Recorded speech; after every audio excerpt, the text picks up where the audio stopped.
What's up mga Junies dyan? Ngayon nga pala, ngayong araw ay for today's video nga pala, ang gagawin natin ay the topic is telling or reading the stories about God and giving the growing by day by day. So, magbigay lang ako ng thought and prayers and babasahin nga lang natin ngayon. Topic nga ngayon natin ay about sa ginawa ni Lord. Pero ang real topic is magbabasa lang tayo with quiet peace area. Sorry nga guys kung wala tayong masyadong maayos na background. Pero sana may nakukuha kayong good dito. Sisimulan na natin. So, ang title nga ng ating story is about the storm. First episode pa lang po ito.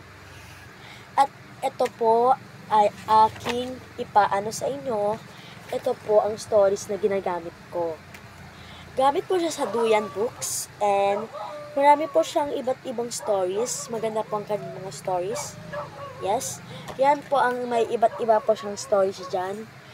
Maganda po ito siyang basahin kasi nakakaaliw po siya sa mga bata, pati nakaka-enjoy siya, pati masarap siya basahin kasi what's up nga, sorry, continue po natin yung ginawa natin kanina. So ngayon, I just want to back again to the thought of kanina, yung kanina po. So ibabak nga natin. Check lang po .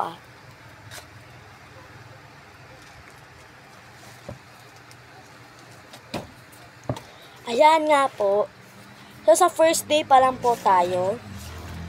Okay. Ayan. Dito po tayo. Kung meron po kayo dito sa bahay, pwede nyo po samahan magbasa. Ito po yung thought. Ito po yung thought ngayong araw.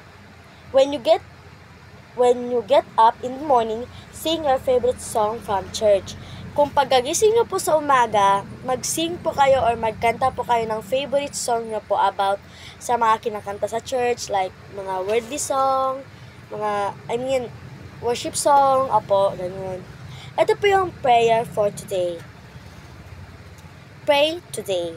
Dear God, thank you for this new day you have made.